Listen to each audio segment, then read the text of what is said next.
What would you say if I told you that you could do skull crushers and up wheel rollouts in one single movement? Stay tuned, because this is gonna be a good one. Yo, what's a crack, my happy face pullers, your personal trainer T-Talks, changing people's lives for the better through strength and fitness.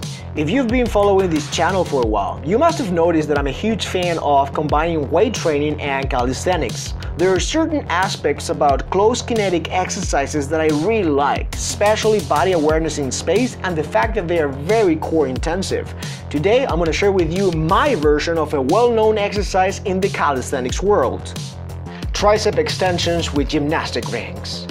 So if you search tricep extensions on gymnastic rings here on YouTube, you're gonna find a common theme across all the videos covering this exercise. The movement is described as single joint, although all creators acknowledge the benefit of targeting the long head of the triceps due to the shoulder flexion position. That's right. The great thing about tricep extensions with gymnastic rings is that you are able to train the two key functions of the triceps muscle group. Apart from overloading elbow extension, you also get to train shoulder extension. This is so because the long head of the triceps attaches to the scapular bone. This head lengthens when the arm gets into an overhead position. But I like to go a step further. Shoulder extension is typically done in an isometric fashion.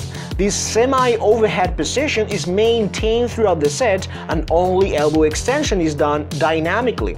Thus, elbow extension is performed through an isotonic contraction, which is a fancy way to say that the muscle or muscle groups shorten and lengthen.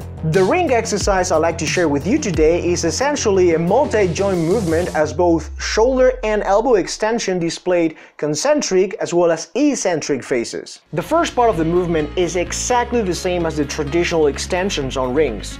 The athlete leans forward to reach maximum elbow flexion. But it is at this point where, instead of initiating the concentric contraction at the elbow, I extend the forward lean to the end range of shoulder flexion. Now both my elbows and shoulders are ready to recoil back up in a reverse sequence. I gotta say, the muscle stretch in the long head is insane, and you are likely to experience DOMS the first time you try this version.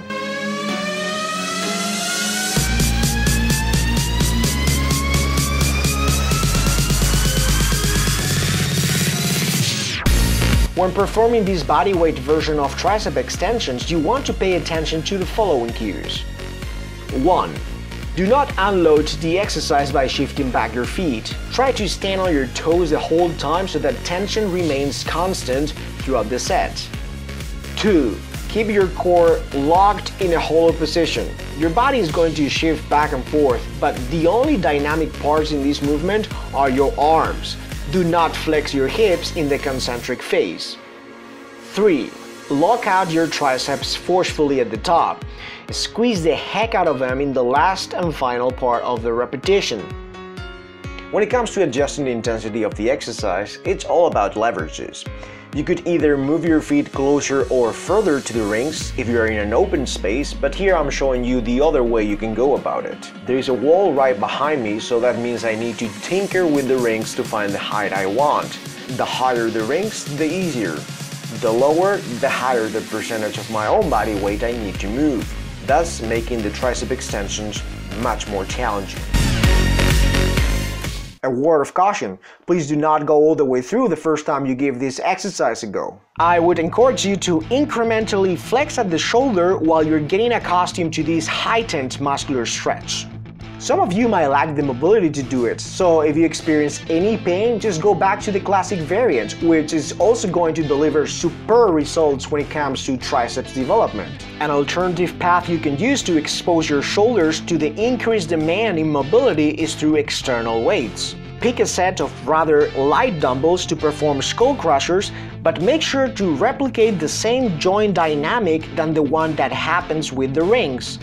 Instead of the muscles around your shoulders supporting your entire body weight, now you can choose the resistance that is going to load shoulder flexion. The dumbbell alternative is great in that you only need to focus on what happens in the arms without being too concerned with maintaining a posterior pelvic tilt at the hip. Essentially, the support of the bench removes the tremendous work your core would have to do otherwise to keep your body in a hollow position. This is a ring exercise I've been experimenting with for quite a while now. I really like it because it provides a different stimulus to the triceps than that of the more traditional compound lifts. However, I would still place the Triceps Extensions 2.0 behind bigger multi-joint exercises such as the close grip bench press, the parallel bar dip, and the overhead press / pike push-ups. I personally spend around 85+% of my time with these bigger exercises to add mass to my triceps. Compound lifts have a great overloading potential and thus are better suited for intensities that provide great mechanical tension to the muscle. But if I feel like tapping into muscle damage and metabolic stress when targeting the 3 heads of my triceps, then I would throw in a couple of finisher sets of this ring exercise, basically working with less intensity but higher repetitions, somewhere around the 10 to 20 ballpark. In sum, make sure you prioritize the big, time-tested exercises for optimal triceps development, but be aware that there are other, smaller exercises that allow you to train the 3 heads of the triceps without other muscle groups taking over, like your pectoralis or your deltoids, which typically happens during pressing movements. Alright, short video today. Please let me know if you tried this exercise and let me know how you felt the following days. Give it a try. This is the version I personally use to finish off my triceps, but you can totally stick to the classic one if it doesn't feel right for you. Drop me a like if you found value in this video and subscribe to the channel for more information and tips on fitness and strength. Stay fit, stay strong, give me a thumbs up and subscribe to the channel for more gains. Peace.